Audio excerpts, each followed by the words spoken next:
അവർ മർത്യജീവിതഗാഥ പറഞ്ഞത് നരജീവിതമായ വേദന എന്ന് ആശാൻ പറഞ്ഞല്ലോ ചിന്താവിഷ്ടയായ സീതയിൽ.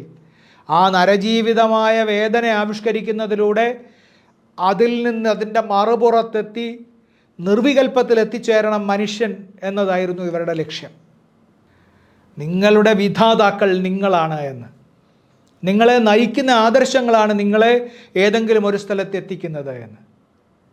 കുട്ടിക്കൃഷ്ണന്മാരാർ പറഞ്ഞിട്ടുണ്ടല്ലോ, ദുര്യോധനനെന്നും സുയോധനനെന്നും ഒരാളുടെ തന്നെ പേരാണ് എന്ന്. അയാൾ നല്ല യുദ്ധം ചെയ്തിരുന്ന കാലവും ചീത്ത യുദ്ധം ചെയ്യുന്നൊരു കാലവുമുണ്ട്. എല്ലാ മനുഷ്യരിലും അതുണ്ട് എന്ന് ഈ ഇതിഹാസം നമ്മളോട് പറഞ്ഞു.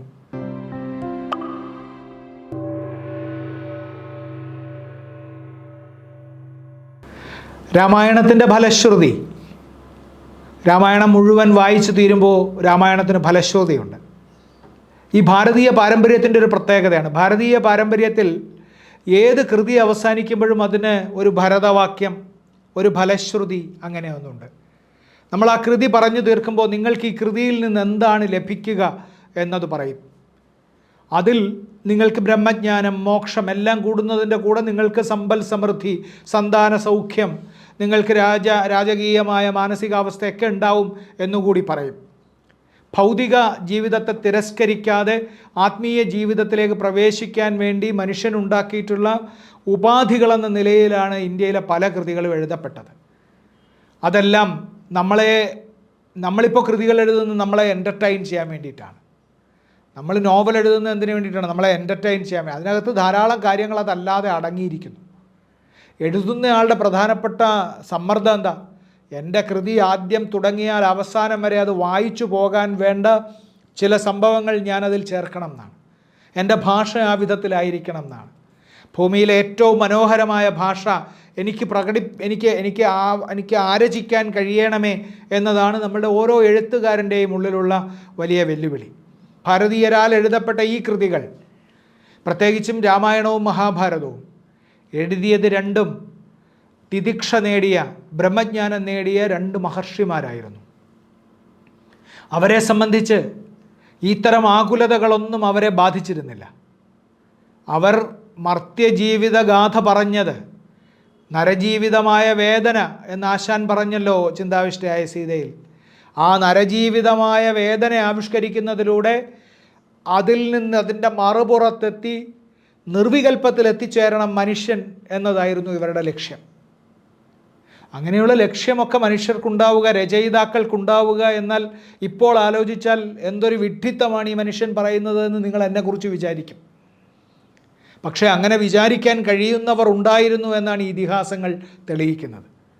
ഈ ഇതിഹാസങ്ങൾ നമ്മളോട് പറഞ്ഞത് നിങ്ങൾ വിശിഷ്ടരായ മനുഷ്യരായി തീരണം എന്നാണ്. രാമായണം ശ്രദ്ധാപൂർവം വായിക്കുന്ന ഒരാൾ വിശിഷ്ടനായ മനുഷ്യനായി തീരും. അതാണ് അതിൻ്റെ ശരിയായ ഫലശ്രുതി. രാമായണം ശ്രദ്ധിച്ചു വായിക്കുന്ന സ്ത്രീയും പുരുഷനും, ഇനി ഇതര ലിംഗത്തിലുള്ളവരാണെങ്കിൽ അങ്ങനെയും പറയണമല്ലോ ഇപ്പോൾ, ആരായാലും അവരെ സംബന്ധിച്ച് അവരിലേക്ക് പ്രവേശിക്കുന്നത് ഈ ജീവിതത്തിൻ്റെ വലിയ സത്യങ്ങളാണ്. ജീവിതത്തിൽ നമ്മൾ അനുഭവിക്കുന്ന എല്ലാ സങ്കീർണതകളിൽ നിന്നും നമുക്ക് ഏതോ ഒരു തരത്തിൽ പുറത്തേക്ക് കടക്കാനൊരു വഴിയുണ്ട് എന്നാണ് നമുക്ക് ഈ ഇതിഹാസങ്ങൾ പറഞ്ഞു തരുന്നത്. അതുവഴി ജീവിതത്തിൻ്റെ ഏറ്റവും ഉദാത്തമായ അവസ്ഥ എന്ന് അവർ തീരുമാനിച്ചിരുന്ന, അവർ വിചാരിച്ചിരുന്ന, അവർക്ക് ബോധ്യമുണ്ടായിരുന്ന നിർവികൽപ്പത്തിലേക്ക് കൂടി എത്തണം എന്നവർ വിചാരിച്ചു.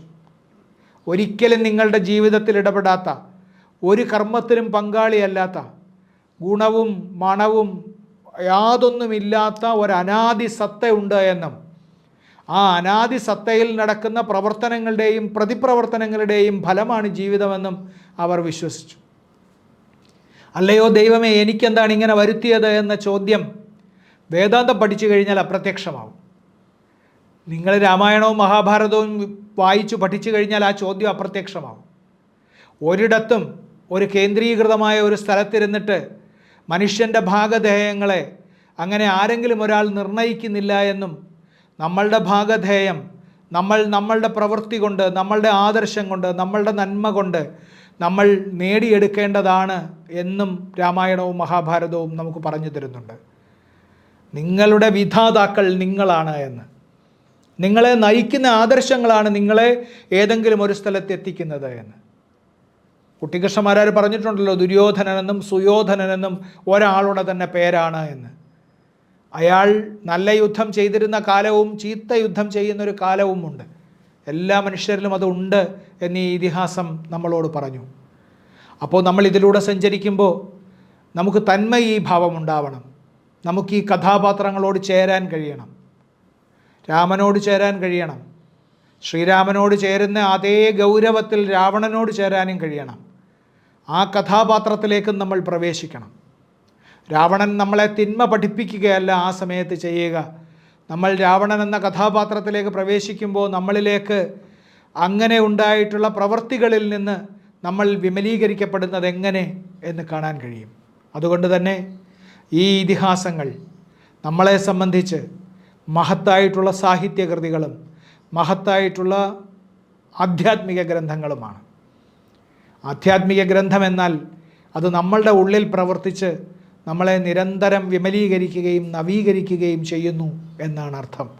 അതുകൊണ്ട് തന്നെ മരണമില്ലാത്ത ഈ പുസ്തകങ്ങളെ കാണാനും പരിചയപ്പെടാനും അതിലൂടെ സഞ്ചരിക്കുവാനും അത് നിങ്ങളോട് പറയുവാനും കഴിഞ്ഞതിൻ്റെ ധന്യത രേഖപ്പെടുത്തുക കൂടി ചെയ്താണ് ഈ കർക്കടകം 32 പ്രഭാതം പൊട്ടിവിടരുന്നത്. നമസ്കാരം.